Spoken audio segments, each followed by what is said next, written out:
on your back. Have your legs extended, have your arms on the floor alongside you.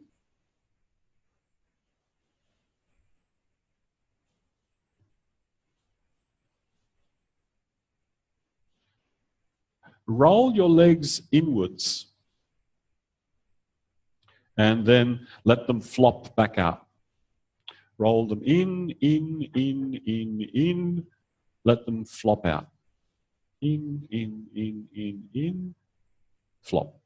That's it.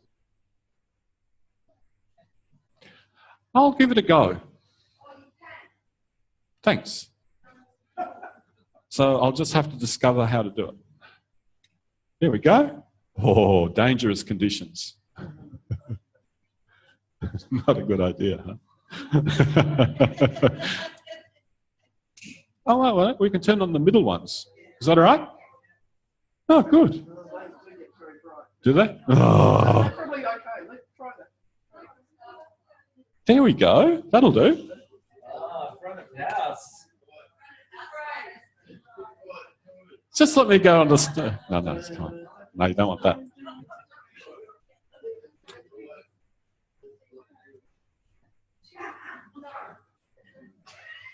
Yeah. You know the trouble? We have 18 managers. That's the trouble.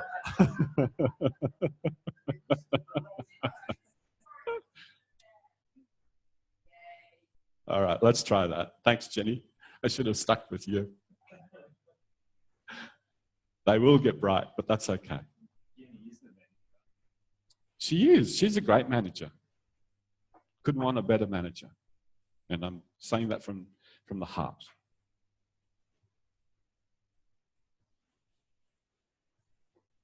So what were you doing? Oh yeah, rolling the legs inwards and letting them flop out. That's it. Now notice, as you roll your leg inwards, there's a moment when you can feel the pressure really increase on the back of the heel. Yeah? You notice that?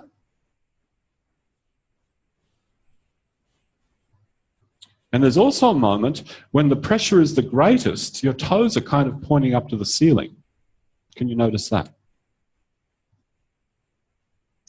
So stay at that place where the pressure is the greatest on the back of your heels and begin to roll your heels so that your toes flap away from your head and towards your head. You roll your heels so that your foot and your toes flap away from your head towards your head, and don't bend your knees.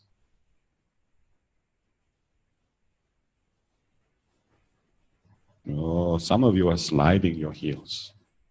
Sliding is not rolling. And don't bend your knees. If you're rolling your heels, it's like a ball. If you're rolling a ball on the ground, the ball travels across the ground. Keep your toes pointing to the ceiling. Oh, you creative ones. Yes.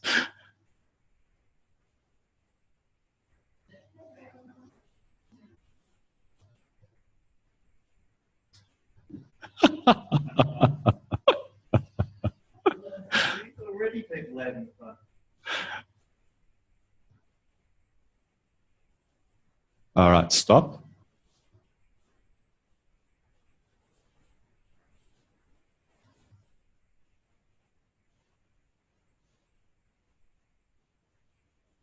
Place the palms of your hands on the wall above your head.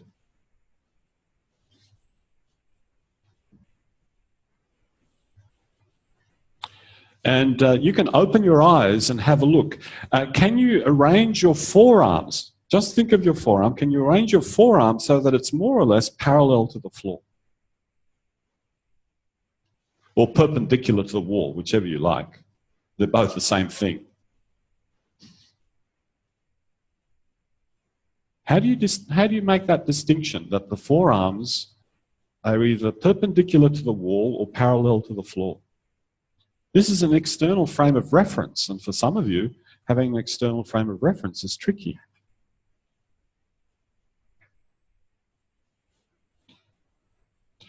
Okay.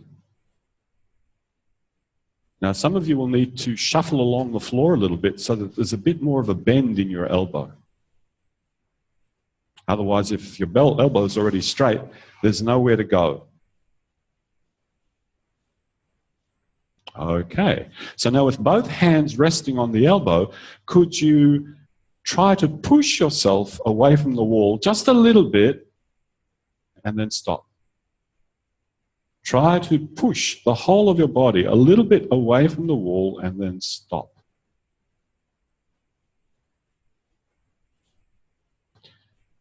And notice, do you tend to push more with one arm or the other? Which arm do you feel in yourself is better organized to push?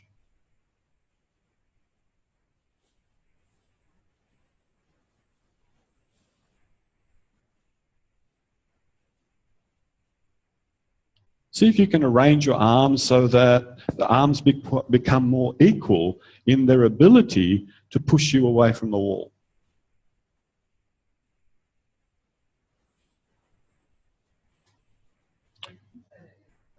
Yeah, absolutely.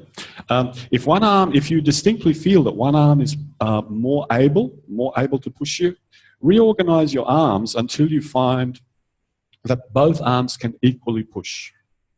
Does that make sense? Yep.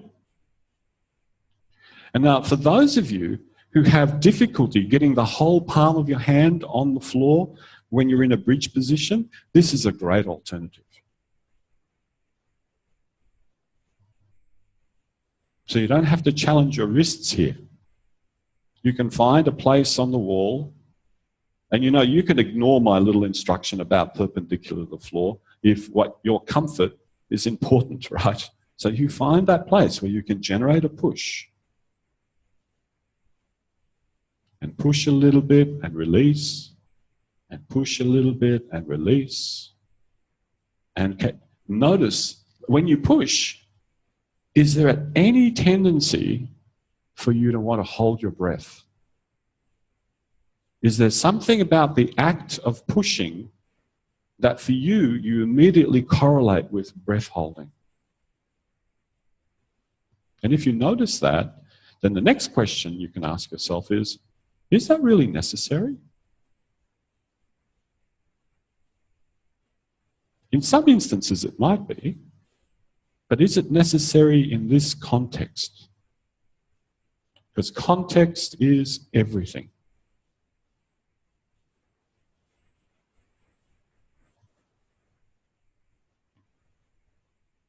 Now, go a little faster, but only so fast that you can distinguish the gap between pushing and not pushing. Push, stop, push, stop, push, stop, push, stop, push, stop, push. So you can make a distinction between the push and the stop. Push, stop, push, stop, push, stop, push, stop, push, stop.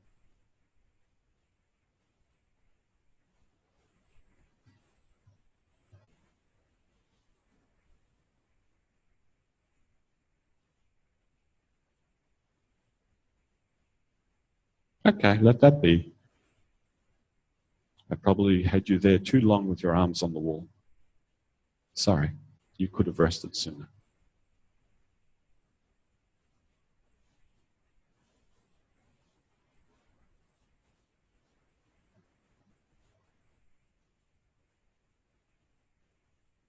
Bend both of your knees, stand your feet on the floor. Bend both of your arms, stand your hands on the wall. I've been waiting years to say that.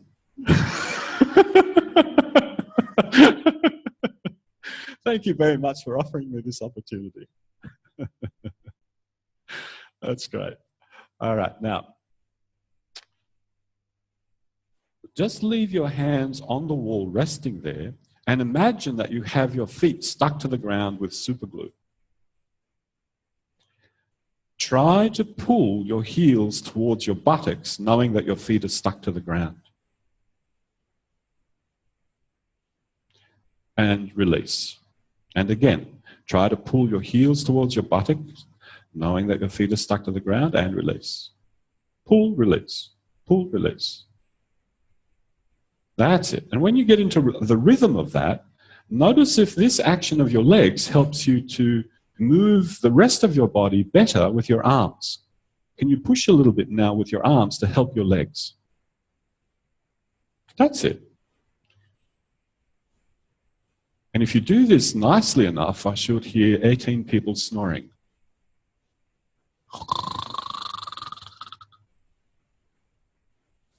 Because there is something about rocking yourself. There is something about this activity of rocking that seems to be quite soothing for many people.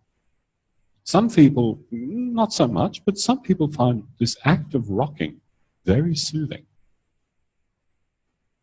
So can you rock yourself with that quality that you could send yourself to sleep if you wanted to?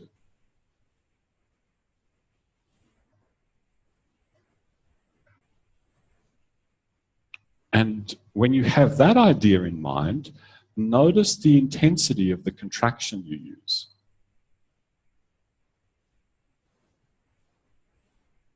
So there's this cooperation that's going on between the legs and the hands. The legs pull, the hands push, and both release.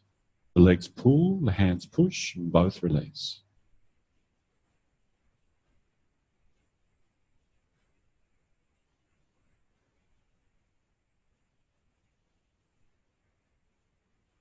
Okay, let that be. Rest.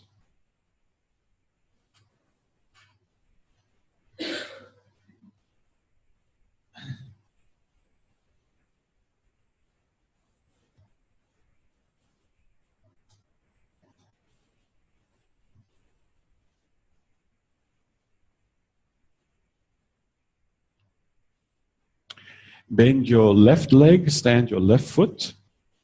Bend your left arm, stand the left hand on the wall. Leave the right leg long.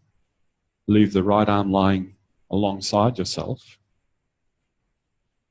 And now do the same thing that you were doing a moment ago, but just with the left side.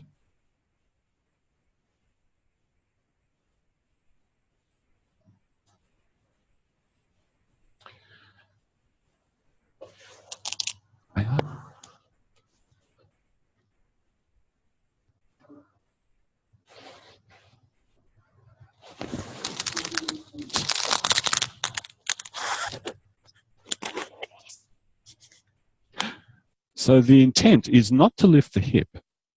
The intent is to bring the back of your heel towards your buttock and your foot stuck to the floor. Yeah. Okay, pull your heel toward, pull your heel. Bend your knee more. No, bend your knee. There we go. Bend your knee. There we go. There. Slower, slower. Bend your knee. That's you flexing your hip. Bend your knee. Bend your knee. There we go. Bend your knee. There. Bend the knee. Bend the knee. Okay, so.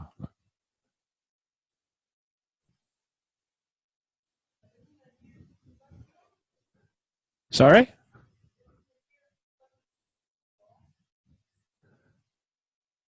I'll come over in a second.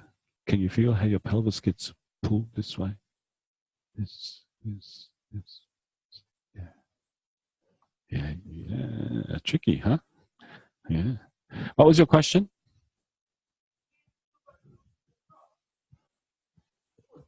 The left leg's bent. Super glued. Mm-hmm. Mm-hmm. You try. Okay. So this is a point of confusion. So stop a moment. Stop.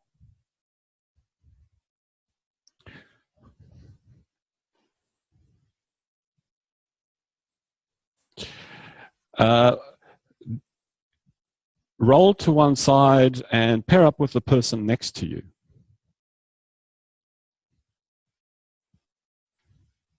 One person lie on their back. You decide who.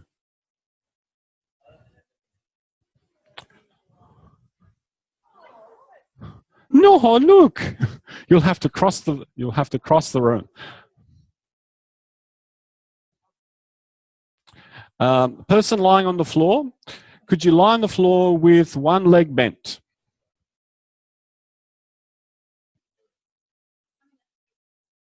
Oh, you can work with me. No, all right. So one of you is lying on the floor, yes? Okay.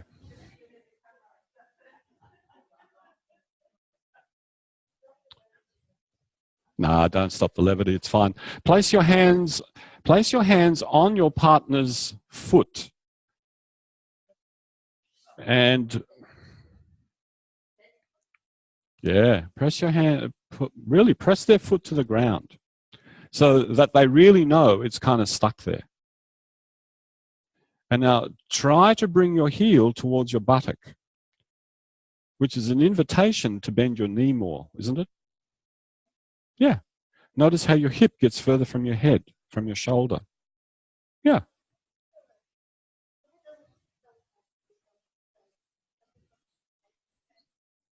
Sorry? Why does everything have to be explicated? Sure. Yeah.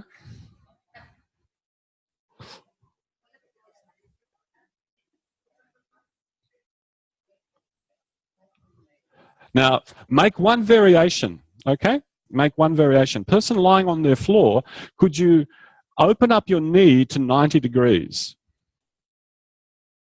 Your partner, have a look at their knee. Is there a right angle in their knee? Now hold their foot to the floor and now do the same thing. More power? Yep. What?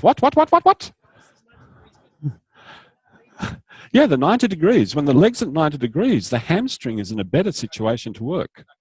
So don't put the hip on the ground. Hip on the ground, my friend. Keep the hip on the ground and try to pull your heel towards your buttock. That's it. Yeah, feel? Feel how that goes. It's pretty close.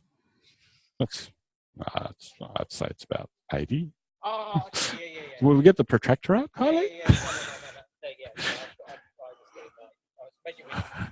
That's good. So, stop. No, stop. Does it make a difference if the knee is more open? Yeah, good. Okay. Swap to the other leg.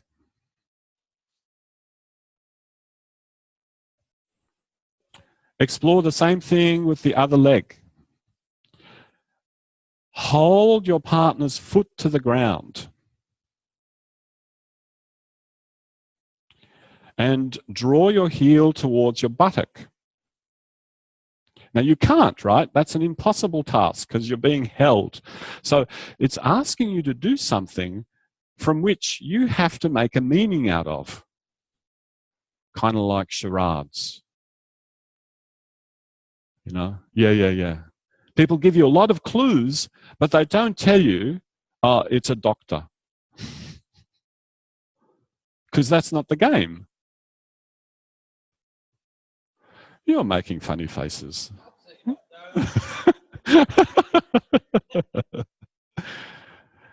Yeah. Can you feel the hamstring contract? Yes. All right. Let that be. Both of you come to standing. Both of you come to standing. Same person doing the activity now. All right. Same person doing the activity. Partner, offer your hands to your friend there. Let them rest on you for their balance.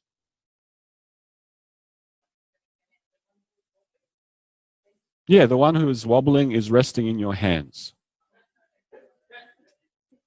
Bend the left knee so that it's at 90 degrees. Right? Don't let the knee move in space. Now bend the left knee. You bent your left hip. Yeah, thank you. Yeah? And now kick yourself in the butt with your heel. That's it. Kick yourself in the butt. Come on.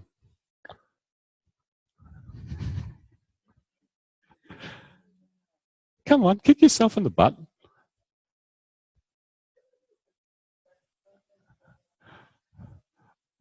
I will be better tomorrow. I will be better tomorrow.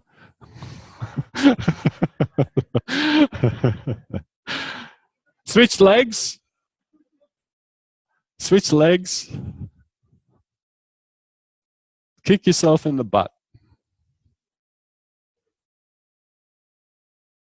Oh, some of you are so nice to yourself. That's not a kick. That's okay.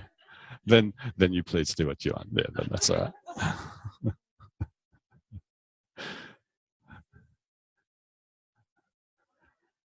All right. Swap roles, but stay standing. Swap roles, stay standing. One person, lift your foot from the floor, bend the knee to 90 degrees, bend it to 90 degrees, and then give yourself a kick in the butt. Yeah, you've swapped roles. Yeah. No, you don't have to, but it's a general direction, right? Yeah. You're very good at kicking yourself in the butt. Yeah. Switch legs.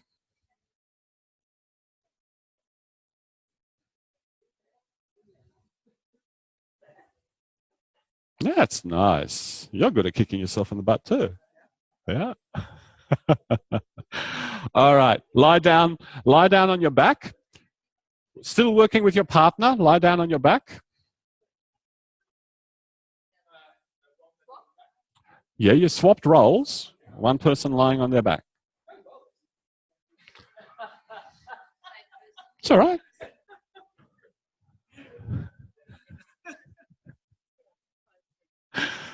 Is that a comment? You know what my aspiration was this morning when I woke up? I'm going to be in better control today.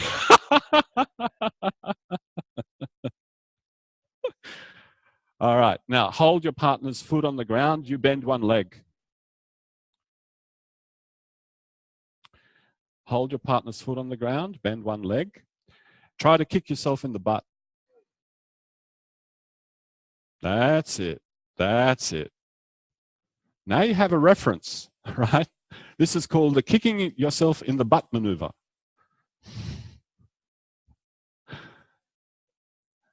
Would you like to do that with me? Are you all right? It's okay. All right. You're not lifting the pelvis, no.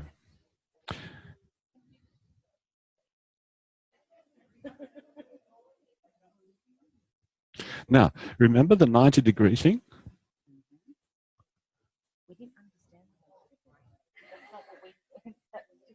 Oh, look, you're giving it too much leeway. Come on. That's it. Now she's got some. Oh, she'd be better right out here. Look at that.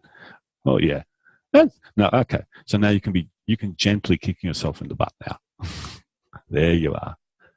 Notice how your body gets pulled towards your heel? That's the intent.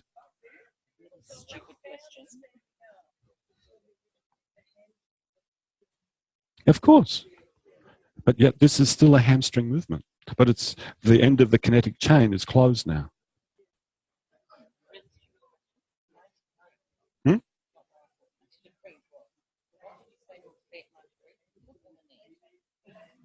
The angle of the knee. Change feet if you haven't done so already.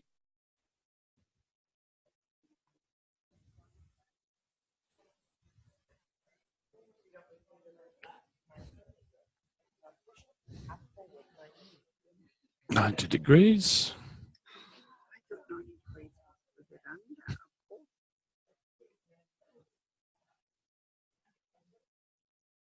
Feel that contracting here? Yeah, you feel that? That's good. That's what you want to contract. Because you need to contract that to bend the knee. You can't contract this. That'll stop the knee from bending. You have to contract here.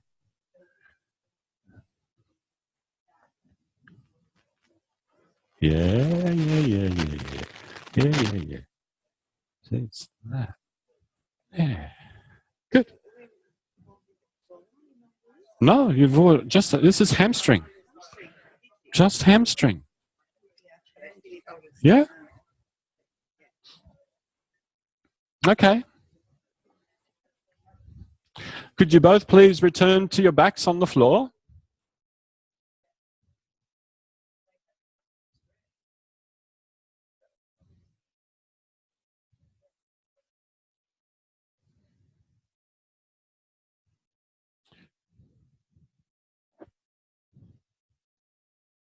Have a rest. Will I pretend that I have some control?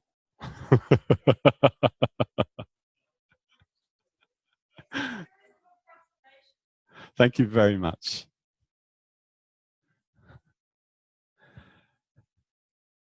Anyway, you know that control is an illusion, don't you? Absolutely.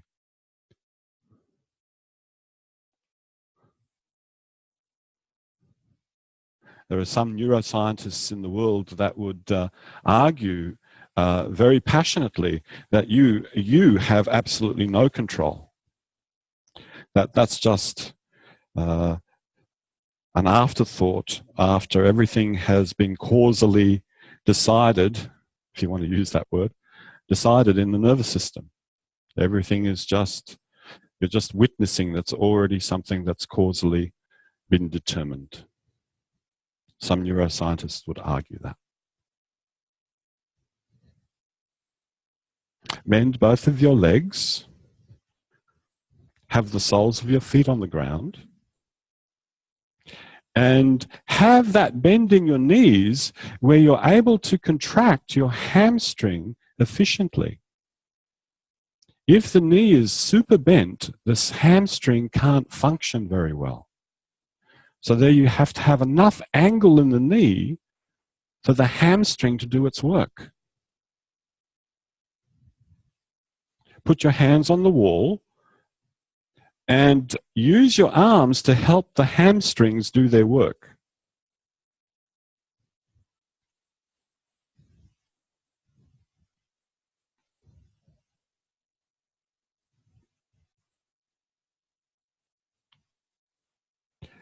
You could say that this is kind of effort substitution. You're using a little bit of the power of the arms so that the hamstrings don't have to work so hard. Yeah. And very often in awareness through movement, we don't tend to mention muscles, right? We don't talk about muscles. We suggest an intention that I, as a teacher, anticipate will activate that muscle or a certain synergy of muscles. But this is a really particular movement. And you can feel the intensity of the contraction at the back of your thigh? Yeah. Now, stop pulling with your legs and just push with your hands. Rock yourself. Rock yourself.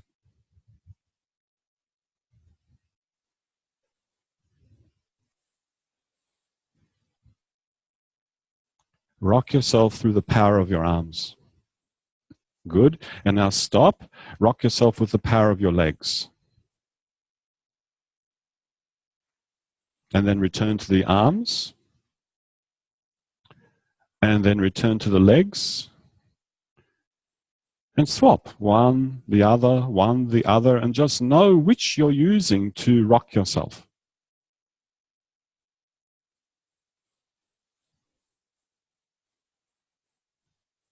Great. Now only use the right arm and the right leg.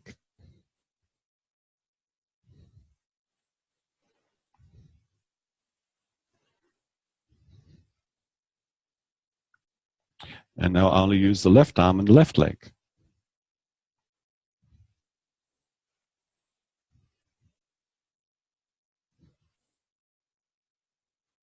Wonderful. Let that be rest.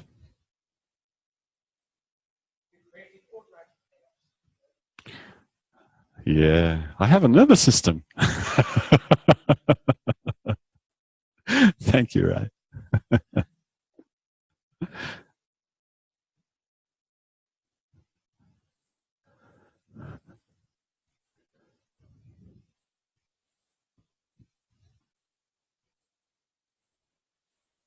Have your arms lying alongside your body. Roll your legs inwards until you feel the pressure on the back of your heels. And roll your heels towards your head and away from your head. Roll them. And see if you can create the same kind of rocking you just did using your bent legs and bent arms. That's it.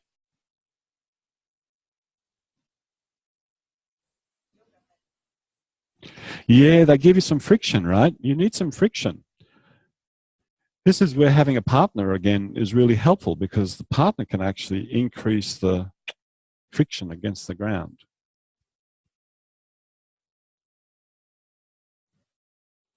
Now, flop out the legs, pause for a moment, place your arms on the wall,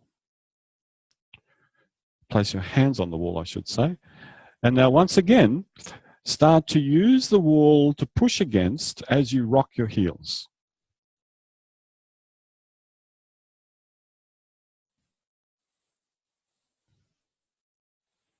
Until you find the absolute perfect collaboration between the upper limbs and the lower limbs, the hands and the feet.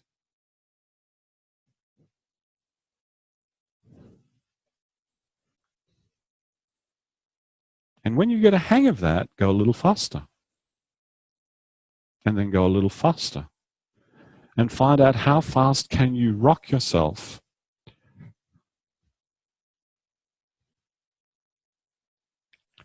And then at a certain moment in time, when you'd like to, forget about rocking the legs, let the legs flop, and just continue rocking yourself very, very fast with your hands.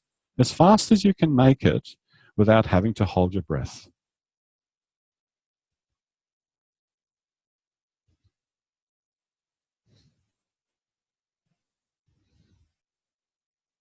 Remember that feeling.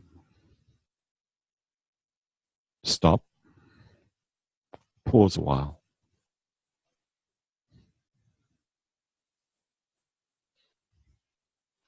Has anybody in here had any Traeger work? Traeger? No, no one. No one? Yeah. Milton Traeger, really interesting guy. Developed a whole technique on what you'd call wobbling. Yeah, just picking up an arm and a leg and literally wobbling the whole skeleton until the flesh around the skeleton was just oscillating. Beautiful technique. Moshe had a series of sessions with him in Esalen. And anecdotally, it was reported that after Moshe had the session, he said to Milton Traeger, new knees, new knees.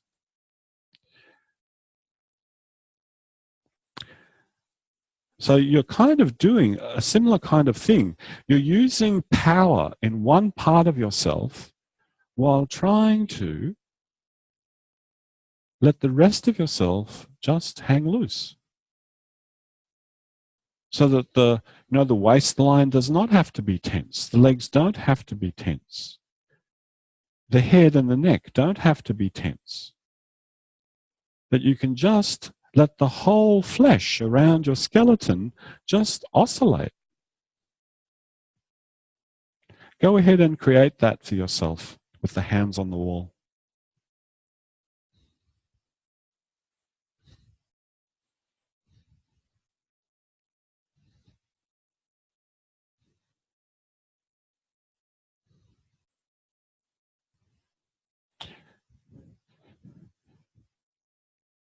And one of the lovely things about Traeger is that the practitioner gets very, very sensitive to the rhythm of oscillation that's just right for you.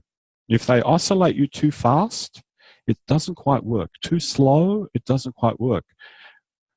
And that's a curious thing because that suggests that each of us have a certain frequency that we relate to based on our current state.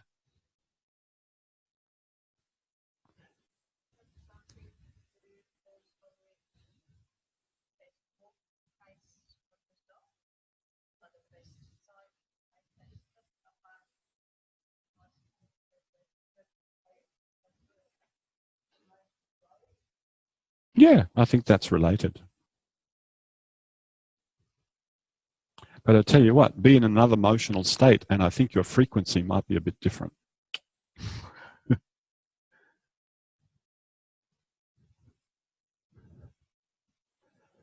That's it. So how much of you can just be easy, not having to work, while just using the minimal amount of power in your arms to create this longitudinal oscillation through yourself?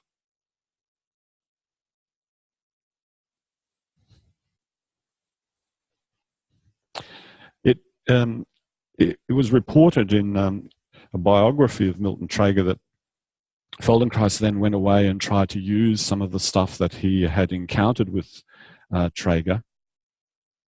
But by that stage in his life, he was in his 80s, he was so so set in his ways that he did it for a bit and then he just went back to what he was used to doing.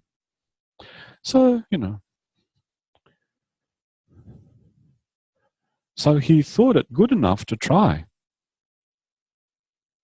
All right, let that be. Rest.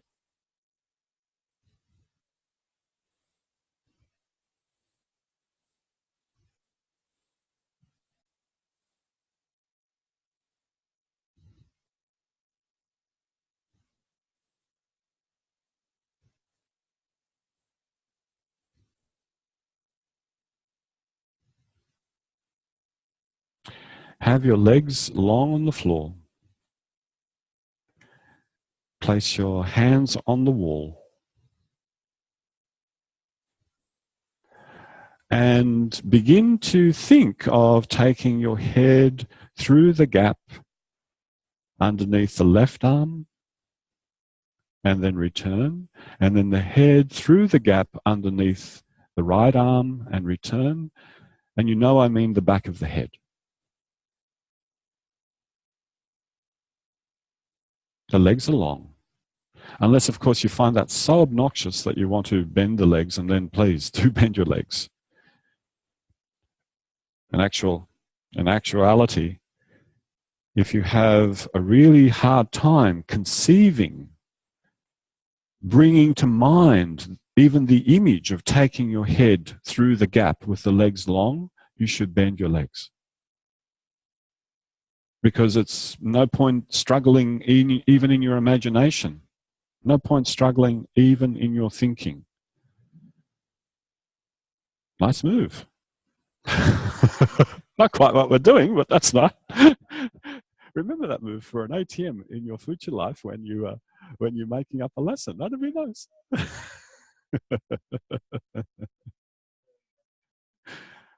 Yeah.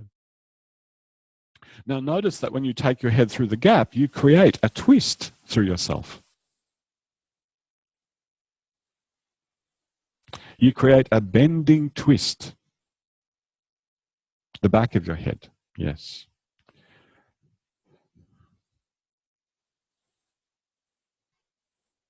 Now use your legs however you like, with the same intent in mind, sending the back of your head through that gap. Oh, I created a nice situation for you where your palms can be on the wall and you take your palms off the wall. Isn't that interesting? That's better. Yeah.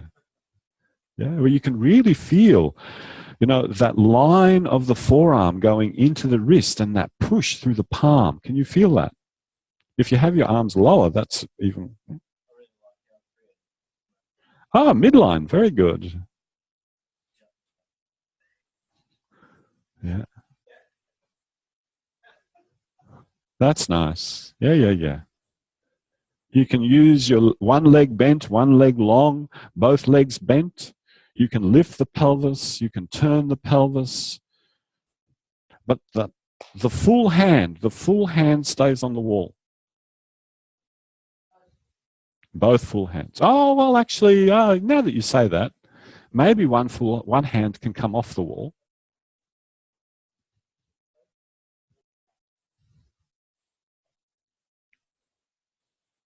And because you asked that question, I have to let you know the context that I have in mind for this, because the context is the framework for everything that I'm offering you here.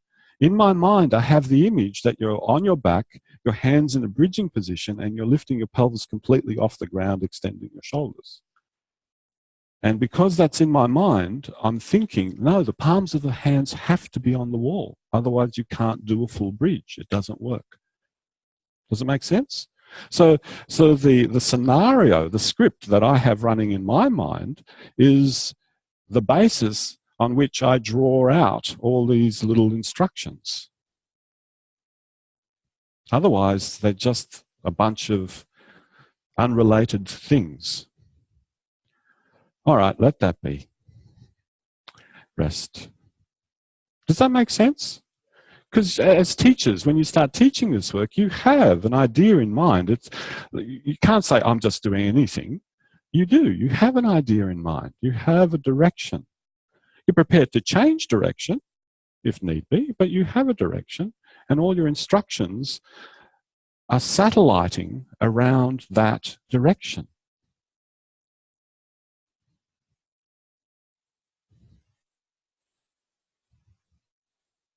Roll to one side, come up to stand.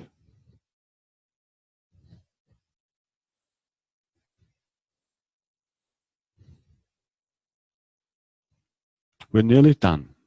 We've got one little bit to go.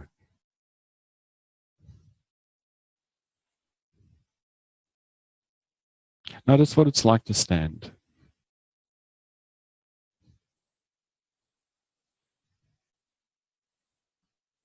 Okay.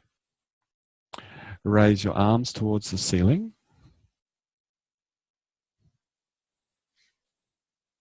Keep your hands towards the ceiling and look towards the ceiling and at your hands. And come back. Lower the arms. Let some blood come back. Okay, raise your arms towards the ceiling just like you did. Keep them raised. Take your head back to look at your hands and notice, where does your pelvis go in space, forwards or back? Lower the arms, return. Do that in your own time, many, many times. Notice, where does your pelvis go when you tilt your head to look at the ceiling?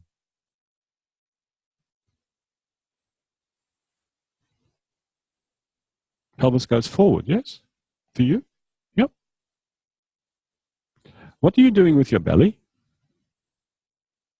You remember the belly yesterday? What are you doing with it? What are you doing with that belly, comrade? Don't worry, squad not come today. You'll be fine. Let the belly out. Let the belly out. Does it help? Does it help you to tilt the head back if you let the lower belly sink towards the floor? Not just forward, but down into the basin of the pelvis.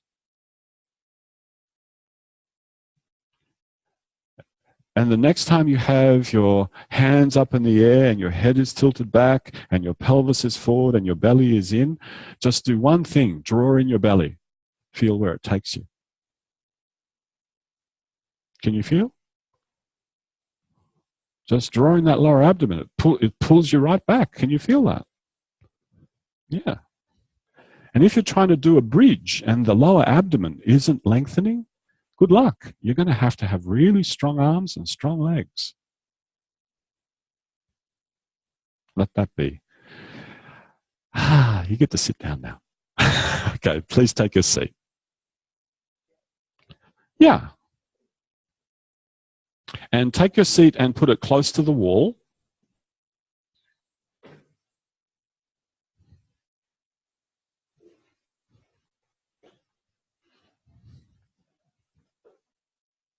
Oh, I can change the lights now. Is that all right? Okay, good.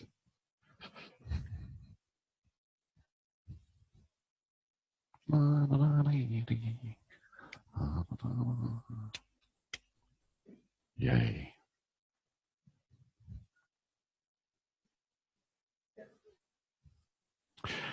have the seat, the back of the seat, bumped up right against the wall.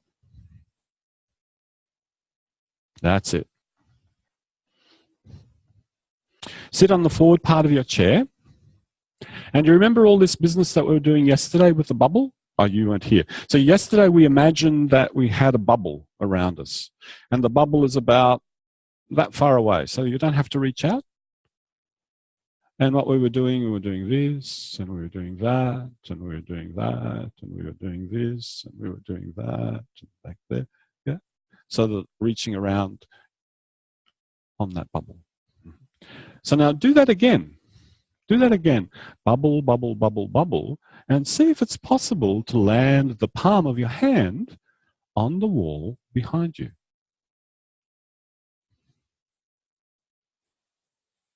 And this is where you get to adjust your chair. If you find your chair is too close to get to that nice reaching distance for yourself, take the chair a bit forward. If it's too far away, take it back.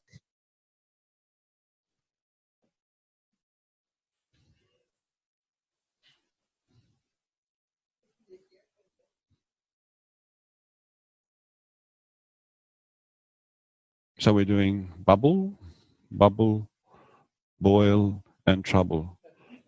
That's what we're doing.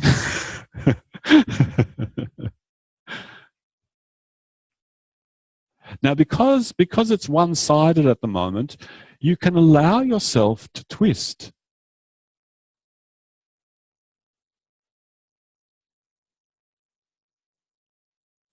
Now, keep this notion that there really is a bubble. Yeah?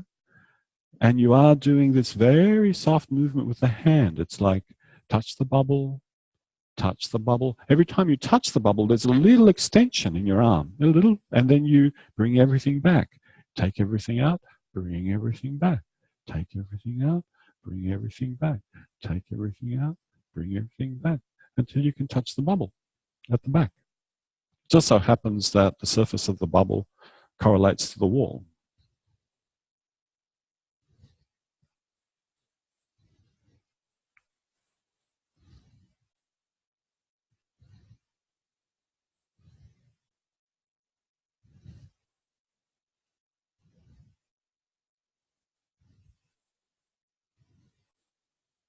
That's nice. Okay, go with the other arm.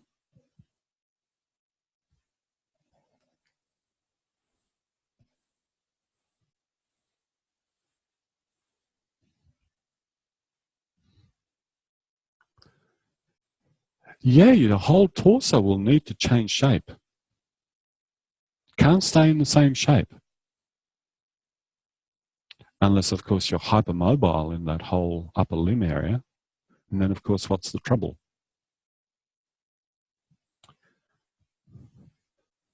The trouble is that parts of ourselves that are hypermobile are the ones that get into the most amount of trouble. That's the trouble. All the rest of the body's fine. It's like the really efficient worker in the office. He gets all the jobs, or she gets all the jobs, and all the rest are just slackers. And just chuck the job into his in tray. He's really good. She's really good. Stop a moment. And we haven't done this yet. So this is new. Both hands, both sides of the bubble. And now, because it's both hands, you can't twist.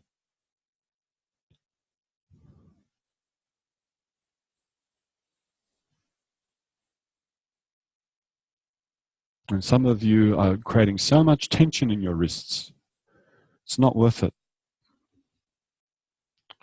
It's not worth it.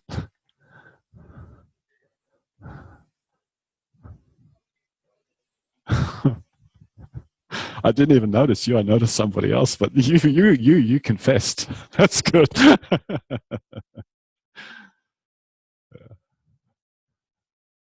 Self-confession is a good thing. I don't need to hear your confessions. I'm not a Catholic priest. Yeah.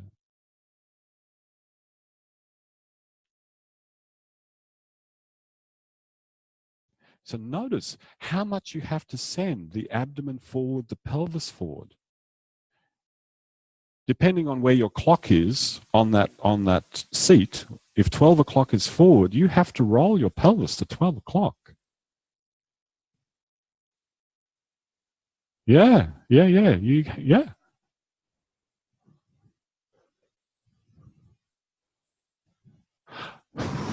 You're getting red in the face. Stop and rest, please. All of you. That's nice. Okay.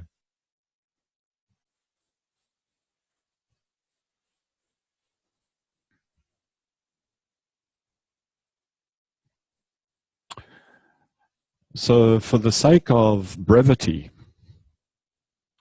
let me show you what I mean in this next section of lesson. So you're still going to use your seat. Yep. But now you're going to use your seat as a frame of reference. So whose Mickey Mouse is this? Can I put the chair on it? Is that all right? Okay. So you set yourself up so that your toes are tucked, you're standing on your knees, and you put the front of the chair up against your pelvis and move it ever so slightly a finger width away. And then you start to do this and this and this, and you find out when you put that hand on the wall, which side of the pelvis touches? This side or that side? When you do this arm, which side of the pelvis touches? And when you do this side, can your pelvis go forward to meet the chair?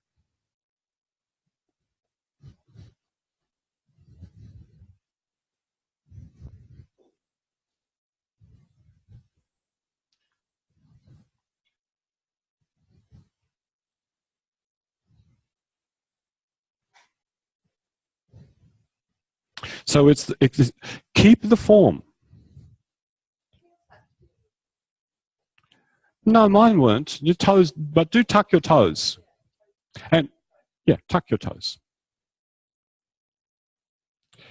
And keep the form of the movement so that you get that quality of the bell hand, and keep it as an inquiry. Because as soon as I demonstrate, there's a tendency to go, I have to do that. Because that's kind of the context that we grew up in. I show, you do. That doesn't have to be the case, and you know that. So,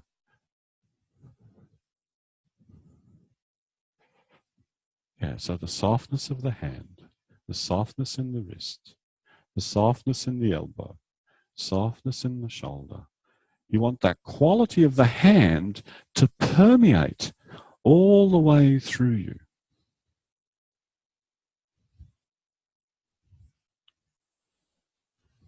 This was one of Feldenkrais's kind of last inventions. This notion of a bell hand and how it can affect the tonus throughout the whole self. Now there's an intelligent person. I like that. Yeah, that's nice. That's really nice. Some padding under the knees.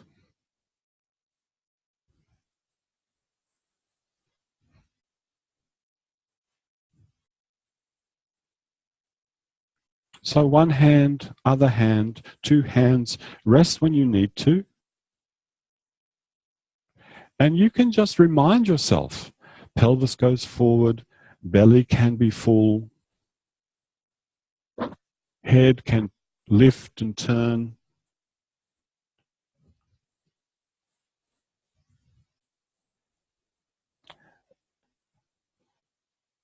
What goes? Yes, I know. Yeah. Yes, because the up and not a good look, especially in the unitard.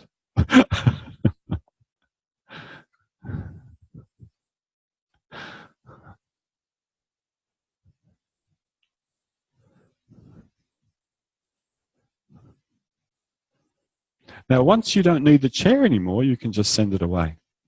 Send the chair away. And you can creep away from the wall a little bit still stand on your feet. For those of you who feel like, okay, I think I've got that, you can actually now take the bubble and see if it's possible to bring the hand to the floor just beyond your heel.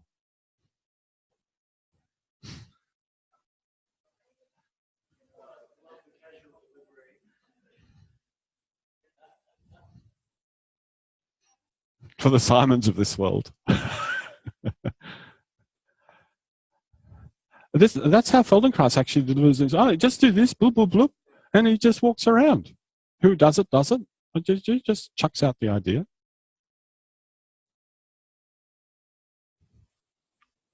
But those of you who are happy with the wall, stay with the wall. And if you can put 2 hands on the wall, can you walk your way down the wall? And can you walk your way back up?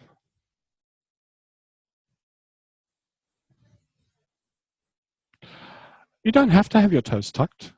But I just found that for me personally, it just gives me a little bit more push up through myself. But the best thing to do is try toes tucked, toes not tucked. That's it. No, you can walk for, yeah, go away from the wall. Yeah, that's nice. There we go. You can walk down the wall.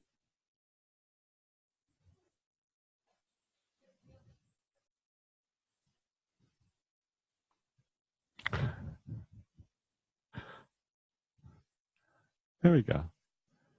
And you can let go of that constraint. When you're doing that, for the moment, you can let go of that constraint of the pelvis going forward. Because as you progress a skill, some constraints have to be temporarily removed and then they can come back. The most important thing is to experience that something goes from feeling impossible to possible. You know that one. I don't need to say anymore. It's already clicked over in your brain circuits.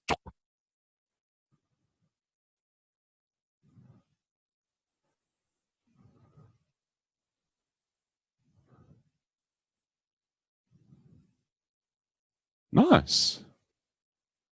Very nice. Very nice indeed. Nice quality in the hands. Very good.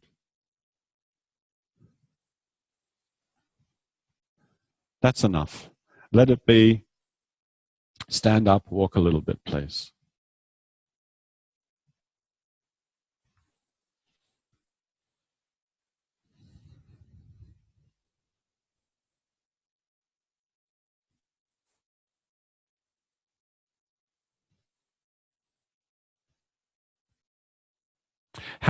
Oh no. Sorry, it's okay.